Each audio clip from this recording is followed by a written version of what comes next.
Bonjour, nous sommes le 22 octobre 2014 en région parisienne. Il y a un grand soleil aujourd'hui. J'ai dû fermer les rideaux pour éviter qu'il y ait trop de lumière et que ça fasse des contre-jours. J'espère que les reflets de lumière qui viendront dans l'image contribueront à éclairer notre conversation et à réchauffer nos cœurs.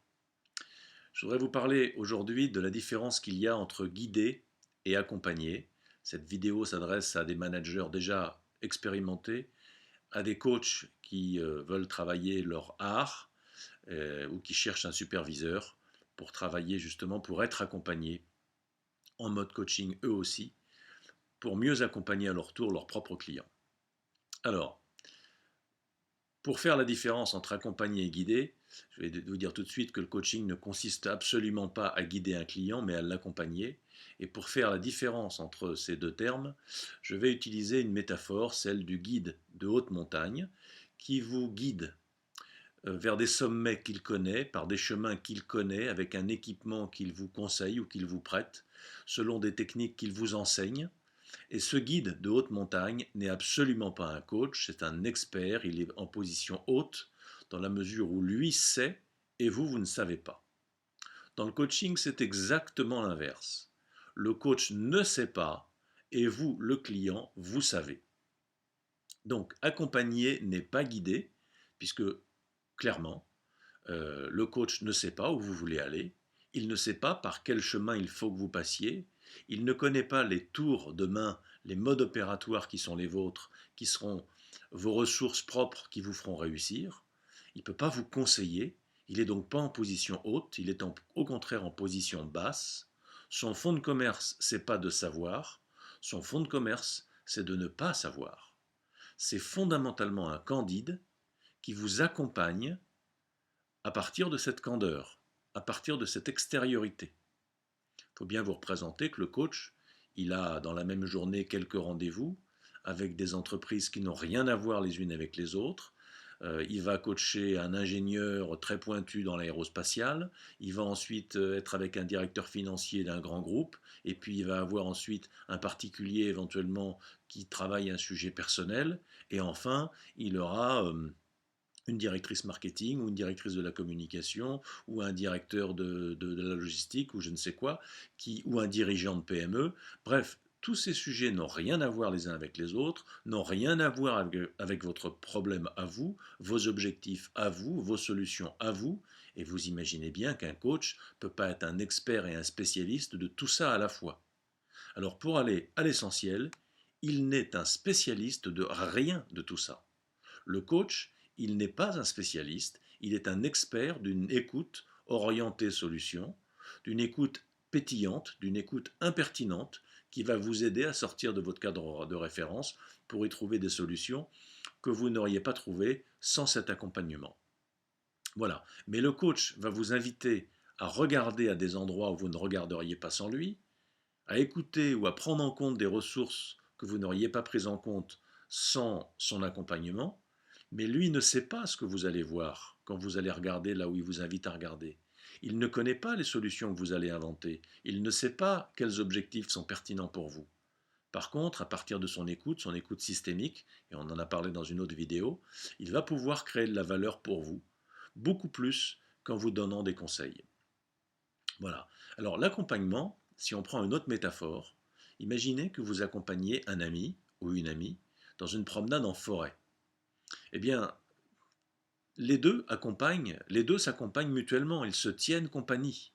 Si le coach qui n'est pas un guide vous accompagne, il faut reconnaître que le coach fait le chemin en même temps que vous, à côté de vous. Alors, je voudrais préciser une chose, c'est que le coach, pendant que vous écoutez à l'intérieur de vous-même, pendant que vous regardez en vous-même, eh bien le coach ne regarde pas en vous comme un voyeur. Le coach, en fait, quand vous regardez en vous-même, vous regardez en soi. Et si le coach doit vous accompagner, c'est pas en regardant en vous, c'est en regardant en soi lui aussi. Et pour lui, en soi, c'est en lui-même. Autrement dit, pendant que vous regardez en vous-même, le coach regarde en lui-même.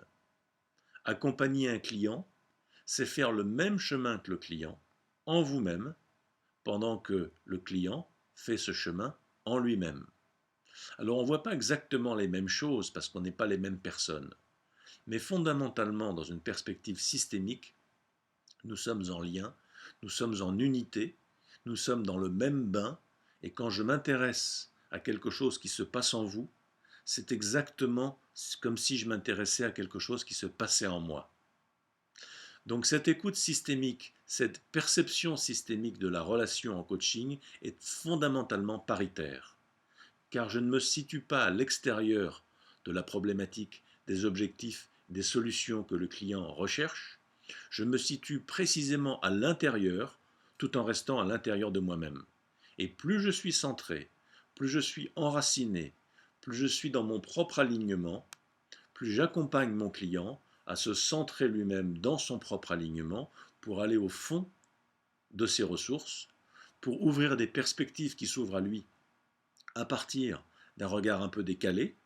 Et en faisant cela, en étant dans l'accompagnement et non pas dans la guidance, ne sachant pas où on va, ne sachant pas par où il faut passer, assumant pleinement mon rôle et ma fonction de candide et de miroir, alors je fais un voyage à l'intérieur de moi-même, pendant que le client fait un voyage à l'intérieur de lui-même. C'est pour ça que je remercie du fond du cœur tous mes clients qui me donnent leur confiance, parce que non seulement ils me permettent de vivre dans mon art et donc de gagner ma vie comme tout le monde, mais surtout et en plus, ils me permettent de travailler sur moi-même et de progresser pendant qu'ils progressent.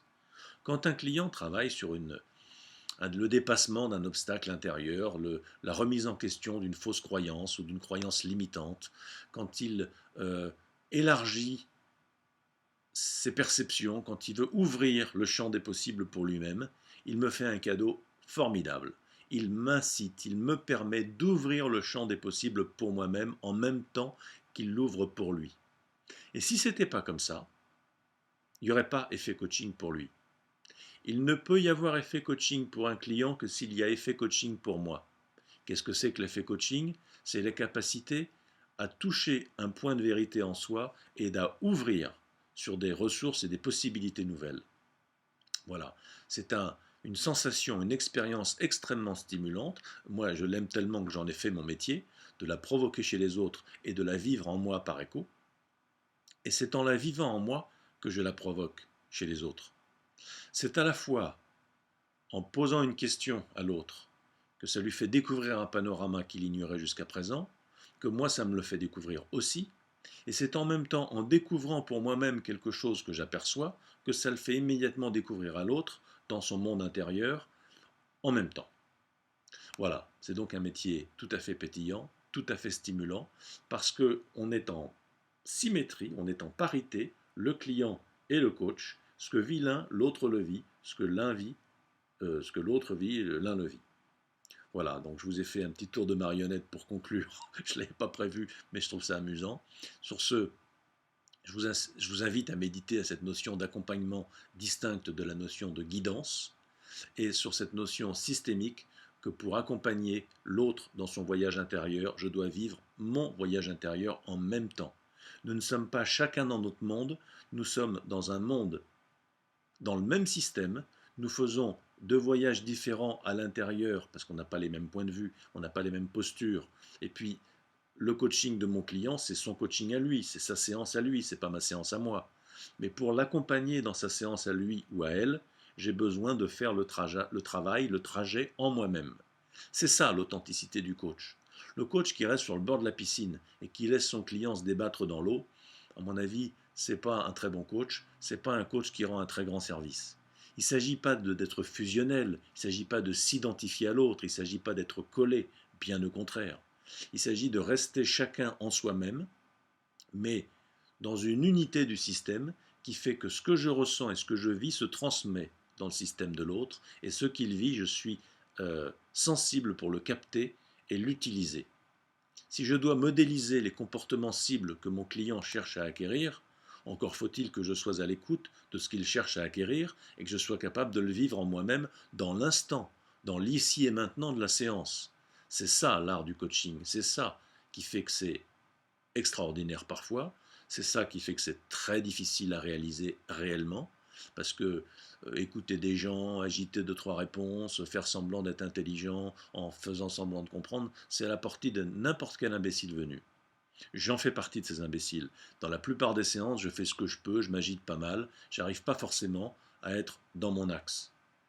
Mais en même temps, à force de pratiquer, à force que les clients m'accordent leur confiance, j'y suis de mieux en mieux, tout comme vous.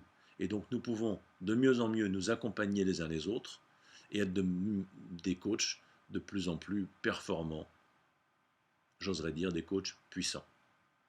Bon, si le cœur vous en dit, essayez donc une séance de coaching. Une séance de coaching si vous êtes manager, une séance de supervision si vous êtes coach. Retrouvons-nous sur www.origine.fr, ORYGIN. Prendrez rendez-vous si vous le souhaitez et on aura l'occasion de faire connaissance. Merci, à bientôt.